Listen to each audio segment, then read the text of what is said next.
Nain Radio, à votre service. Allô Sophie ? Bonjour Madame Caldier. Salut Sophie. Elle aussi, elle aime les beaux étalons. Oui, c'est... Alors, j'ai pas entendu ce qu'a dit Paul. Elle arrive, Sophie Caldier.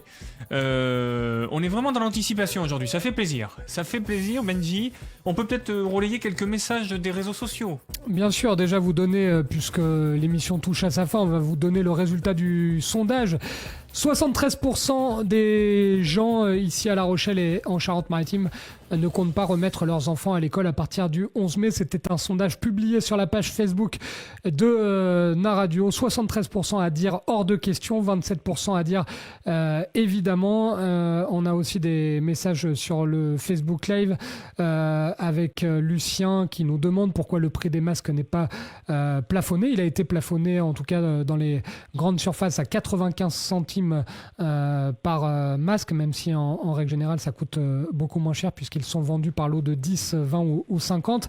On a Philippe Lezeau qui nous salue, qui dit bonjour les Rochelais. Est-ce qu'on n'a pas Sophie là, parce que je viens d'entendre un petit déclic dans mon casque. Je sais pas, Paul va nous dire si Sophie est avec nous. Ah bon, il me dit qu'il a dit, donc très bien. Oui. Sophie, bonjour. Rebonjour Sophie. Bonjour. Est-ce que tu as passé un bon week-end ? Pas trop frustrant ? Oui, ça a été. Bah non, moi j'ai été travailler, donc c'est jamais frustrant quand je vais rencontrer les personnes âgées, ça met du baume au cœur de leur donner le sourire. Et on comptait parler justement, puisque la transition est toute faite, Nicolas, on comptait parler de la frustration parce que on voit un petit peu les réactions des gens, les différents sondages, Sophie, notamment chez les célibataires qui sont nombreux à faire face à la frustration liée à cette période de confinement. Comment on y fait face, Sophie, à cette frustration ?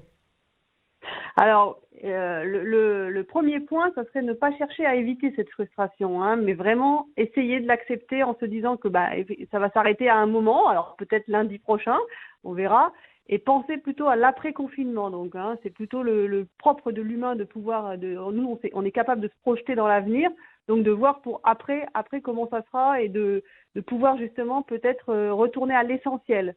Réfléchir à ses choix de vie notamment, se remettre en question et surtout séparer l'inutile de l'essentiel. Il y a aussi prendre conscience que ils sont pas seuls, les célibataires, il y en a plein dans cette situation et qu'il arrive à tout le monde de vivre des moments de solitude sans câlin.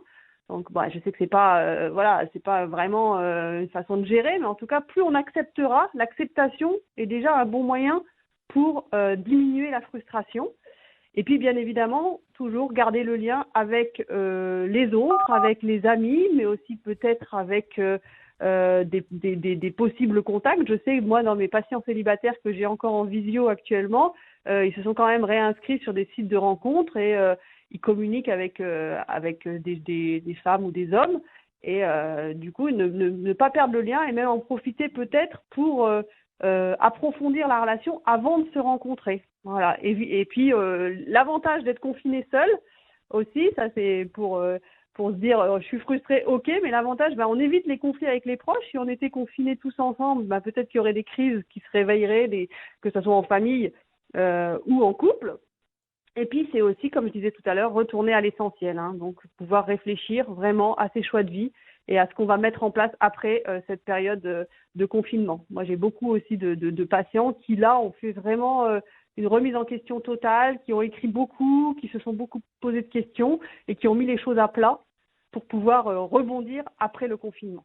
Oui, et d'ailleurs, tu le disais, boom des inscriptions sur les sites et applications de rencontres, et il y a également un boom dans les achats de tests de grossesse. En revanche, la chute est colossale concernant les achats de préservatifs. Donc, les Français sont restés confinés. Donc, janvier et au plumard. 2021, pic de naissance annoncé. C'est exactement ça. Donc, du coup, les Français sont restés au plumard pas mal de temps.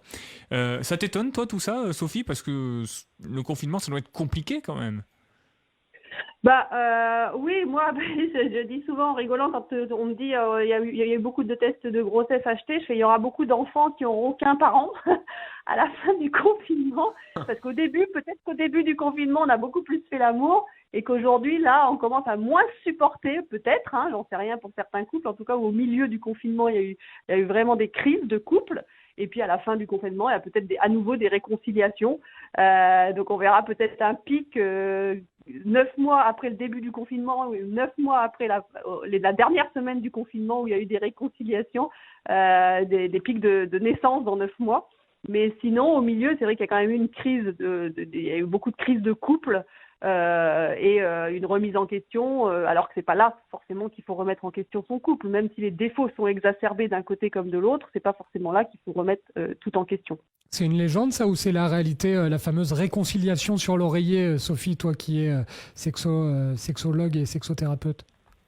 Alors ça dépend vraiment des profils, hein. Il y a des profils qui s'engueulent et qui s'engueulent même presque pour se réconcilier sur l'oreiller. Et puis il y a des profils qui aiment pas du tout ça et qui vont plutôt se tendre, mais pas en érection, je veux dire, mais se tendre et du coup pas supporter le contact avec l'autre, donc qui vont pas du tout aimer la réconciliation sur l'oreiller. Ça dépend vraiment des profils de personnalité de chacun. En tout cas, merci beaucoup Sophie d'avoir été très claire sur le sujet. On t'embrasse, prends soin de toi. Qu'est-ce qu'il y a au 21h programme ce soir, Sophie aujourd'hui Callier, hein. Voilà, il y a le podcast aussi, on le rappelle. Et tu vas faire quoi? Tu vas jardiner aujourd'hui? Oui, parce qu'il fait beau, donc je vais effectivement jardiner. J'ai quelques patients aussi. J'ai un couple et un individuel cet après-midi en visio. Et on rappelle, on tape Sophie Callier, sexologue, sexothérapeute, pour contacter Sophie pour justement vous aider si vous avez des difficultés sexuelles ou de couple, ou les deux. En tout cas, on t'embrasse fort.